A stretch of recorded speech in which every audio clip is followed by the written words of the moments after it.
Welcome to Rithvi Kannada laws. ನಾನು ಶೋಭಾ. ಎಲ್ಲರೂ ಹೇಗಿದ್ದೀರಾ? ನಾನು ಚೆನ್ನಾಗಿದ್ದೀನಿ, ನೀವೆಲ್ಲರೂ ಚೆನ್ನಾಗಿದ್ದೀರಾ ಅಂತ ಹೇಳಿ ಭಾವಿಸ್ತಾ ಇವತ್ತಿನ ವ್ಲಾಗ್ನ ನಾನು ಸ್ಟಾರ್ಟ್ ಮಾಡ್ತಾ ಇದ್ದೀನಿ. ಇವತ್ತಿನ ವ್ಲಾಗಲ್ಲಿ ನಾನು ಇಂಡೋರ್ ಪ್ಲಾಂಟ್ಸ್ನ ತೋರಿಸ್ತಾ ಇದ್ದೀನಿ. ಲಾಸ್ಟ್ ವೀಕ್ ಸಂಡೇ ತೊಗೊಂಬಂದಿದ್ದು, ಈ ಸಂಡೇ ನಾನು ತೋರಿಸ್ತಾ ಇದ್ದೀನಿ. ಹಾಗೆ ಯಾರೆಲ್ಲ ನನ್ನ ಚಾನಲ್ನ ಹೊಸದಾಗಿ ನೋಡ್ತಿದ್ದೀರಾ ಸಬ್ಸ್ಕ್ರೈಬ್ ಮಾಡ್ಕೊಳ್ಳಿ, ಪಕ್ಕದಲ್ಲಿರೋಂಥ ಬೆಲ್ಲೈಕನನ್ನು ಪ್ರೆಸ್ ಮಾಡಿ. ನೀವು ಈ ರೀತಿ ಮಾಡೋದ್ರಿಂದ ನಾನು ಯಾವುದೇ ವಿಡಿಯೋ ಅಪ್ಲೋಡ್ ಮಾಡಲಿ ನಿಮಗೆ ಫಸ್ಟ್ ನೋಟಿಫಿಕೇಶನ್ ಬರುತ್ತೆ. ಹಾಗೆ ನಾನು ಎಗ್ ಮಸಾಲ ರೆಸಿಪಿನೂ ಸಹ ಕ್ವಿಕ್ ಆ್ಯಂಡ್ ಫಾಸ್ಟಾಗಿ ಯಾವ ರೀತಿ ಮಾಡೋದು ಅನ್ನೋದನ್ನು ತೋರಿಸ್ತೀನಿ. ಈ ವಿಡಿಯೋನ ಕೊನೆವರೆಗೂ ಸ್ಕಿಪ್ ಮಾಡದೆ ನೋಡಿ. ಹಾಗೆ ಹಲವಾರು ರೀತಿಯ ವಿಡಿಯೋಸ್ಗಳನ್ನ ನಾನು ಆಲ್ರೆಡಿ ಅಪ್ಲೋಡ್ ಮಾಡಿದ್ದೀನಿ. ಅವುಗಳ ಲಿಂಕನ್ನು ನಾನು ಡಿಸ್ಕ್ರಿಪ್ಷನ್ ಬಾಕ್ಸ್ ಮತ್ತು ಮೇಲ್ಗಡೆ ಹೈಕಾರ್ಡಲ್ಲಿ ಹಾಕಿರ್ತೀನಿ, ಚೆಕ್ ಮಾಡೋದನ್ನು ಮರಿಬೇಡಿ. ಬನ್ನಿ ಇವತ್ತಿನ ವ್ಲಾಗ್ನ ಸ್ಟಾರ್ಟ್ ಮಾಡೋಣ. ನೋಡಿ, ನಾನು ತಂದಿರೋಂಥ ಇಂಡೋರ್ ಪ್ಲಾಂಟ್ಸು ನಾನು ಈ ಕಡೆ ಡೋರ್ ಹತ್ರ ಇಟ್ಕೊಂಡಿದ್ದೀನಿ, ಹಾಗೆ ಇಲ್ಲೊಂದಿಟ್ಟಿದ್ದೀನಿ.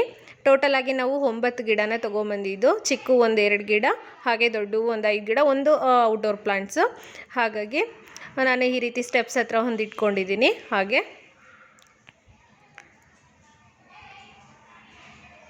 ಇದು ನಾನು ಸ್ಟೆಪ್ಸ್ ಹತ್ರ ಇಟ್ಟಿರೋವಂಥ ಗಿಡ.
ಈಗ ಈ ರೆಸಿಪಿನ ನಾವು 20 ನಿಮಿಷದಲ್ಲೇ ಮಾಡಿ ಮುಗಿಸ್ಬೋದು.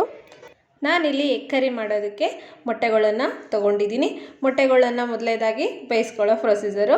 ಈ ಮೊಟ್ಟೆಗಳನ್ನು ಬೇಯಿಸೋದಕ್ಕೆ ಇಟ್ಮೇಲೆ ನಾವು ಸ್ವಲ್ಪ ಉಪ್ಪನ್ನು ಹಾಕಿದರೆ ಆ ಮೊಟ್ಟೆಗಳ ಮೇಲೆ ಸಿಪ್ಪೆ ಇರುತ್ತಲ್ಲ, ಬೇಗನೆ ಬಿಟ್ಕೊಳ್ಳುತ್ತೆ. ಹಾಗಾಗಿ ನಾನಿಲ್ಲಿ ಸ್ವಲ್ಪ ಉಪ್ಪನ್ನು ಆ್ಯಡ್ ಮಾಡ್ತಾ ಇದ್ದೀನಿ.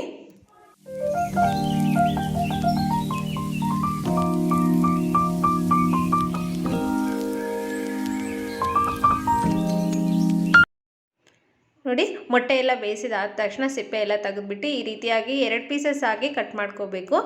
ಈ ರೀತಿ ಎಲ್ಲ ಕಟ್ ಮಾಡಿಬಿಟ್ಟು ಒಂದು ಕಡೆ ಸೈಡಲ್ಲಿ ಇಟ್ಕೊಂಡ್ಬಿಟ್ಟು ಈಗ ಎಗ್ ಮಸಾಲಕ್ಕೆ ಬೇಕಾದಂಥ ಮಸಾಲನೆಲ್ಲ ಪ್ರಿಪೇರ್ ಮಾಡ್ಕೊಳ್ಳೋಣ.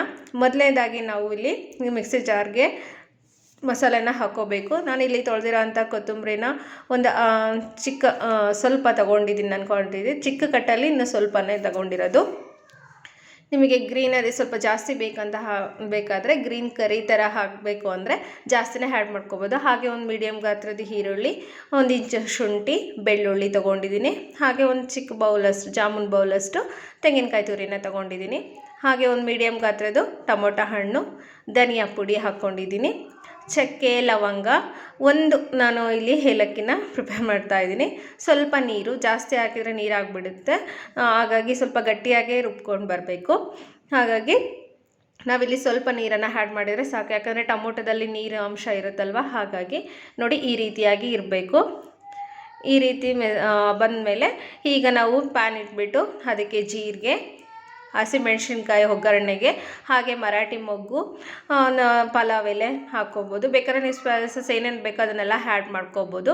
ಈರುಳ್ಳಿ, ಟೊಮೊಟೊ ನಿಮಗೆ ಎಷ್ಟು ಬೇಕೋ ಅಷ್ಟು ನೋಡಿಬಿಟ್ಟು ಕ್ವಾಂಟಿಟಿ ಮೇಲೆ ನೀವು ಟೊಮೊಟೊನ ಸಹ ಆ್ಯಡ್ ಮಾಡ್ಕೋಬೋದು. ಹುಳಿ ಜಾಸ್ತಿ ಬೇಕು ಅಂದರೆ ನಾವು ಎಲ್ಲ ಮಸಾಲ ಆದಮೇಲೆ ಬೇಕಾದ್ರೆ ನಿಂಬೆಹಣ್ಣನ್ನು ಹಿಂಡ್ಕೋಬೋದು. ಈಗ ಈ ರೀತಿ ಎಲ್ಲ ಫ್ರೈ ಆದಮೇಲೆ ಮಸಾಲೆನ ಆ್ಯಡ್ ಮಾಡ್ಕೋಬೇಕು. ರುಚಿಗೆ ತಕ್ಕಷ್ಟು ಉಪ್ಪು. ಈಸಿಯಾಗಿ ಬೇಗನೆ ಆಗುತ್ತೆ ಎಗ್ ಮಸಾಲ. ನೋಡಿ, ಈ ರೀತಿಯಾಗಿ ಈಗ ನಾವಿಲ್ಲಿ ಮಸಾಲೆ ಎಲ್ಲ ಚೆನ್ನಾಗಿ ಬೆಂದ ಮೇಲೆ ನಾವು ಮೊಟ್ಟೆನ ಕಟ್ ಮಾಡಿರೋಂಥ ಮೊಟ್ಟೆನ ಈ ರೀತಿ ಆ್ಯಡ್ ಮಾಡಿ ಬಿಟ್ಬಿಡಬೇಕು. ಕಲಸೋದಕ್ಕೂ ಹೋಗಬಾರ್ದು. ಈ ರೀತಿ ಬಿಟ್ಬಿಟ್ಟು ನಿಂಬೆಹಣ್ಣು ಹುಳಿ ಸ್ವಲ್ಪ ಹಿಂಡ್ಕೊಂಡ್ರೆ ಎಗ್ ಮಸಾಲ ರೆಡಿ. ನಾವಿಲ್ಲಿ ಚಪಾತಿಗೆ ಸರ್ವ್ ಮಾಡ್ಕೊಂಡು ತಿಂದರೆ ತುಂಬಾ ಯಮ್ಮಿಯಾಗಿ ಬಂದಿತ್ತು, ತುಂಬ ಚೆನ್ನಾಗಿತ್ತು, ನನಗೆ ತುಂಬಾ ಇಷ್ಟ ಆಯಿತು. ಈ ರೀತಿ ನೀವು ಒಮ್ಮೆ ಮನೇಲಿ ಮಾಡಿ ಯಾವ ರೀತಿ ಬಂತು ಅನ್ನೋದನ್ನು ಕಮೆಂಟ್ ಬಾಕ್ಸಲ್ಲಿ ತಿಳಿಸೋದನ್ನು ಮರಿಬೇಡಿ. ನೋಡಿದ್ರಲ್ವಾ ಫ್ರೆಂಡ್ಸ್, ನಾನು ಯಾವ ರೀತಿ ಇಂಡೋರ್ ಪ್ಲಾಂಟ್ಸ್ ತೊಗೊಬಂದು ಇಟ್ಕೊಂಡಿದ್ದೀನಿ ಅಂತ ಹೇಳ್ಬಿಟ್ಟು. ಇನ್ನು ಲಾಸ್ಟ್ ವೀಕೆ ತೊಗೊಬಂದಿರೋದು. ನೋಡೋಣ ಯಾವ ರೀತಿ ಮೇಂಟೆನೆನ್ಸ್ ಮಾಡ್ತೀವಿ, ಯಾವ ರೀತಿ ಇರುತ್ತೆ ಗಿಡ, ಯಾವ ರೀತಿ ಗ್ರೋ ಆಗುತ್ತೆ ಅನ್ನೋದನ್ನ ನೋಡೋಣ. ಹಾಗೆ ಈ ರೆಸಿಪಿ ನಿಮಗೆ ಇಷ್ಟ ಆಗಿದ್ರೆ ಲೈಕ್ ಮಾಡಿ, ಶೇರ್ ಮಾಡಿ ಮತ್ತು ಕಮೆಂಟ್ ಮಾಡಿ. Thank you for watching and bye.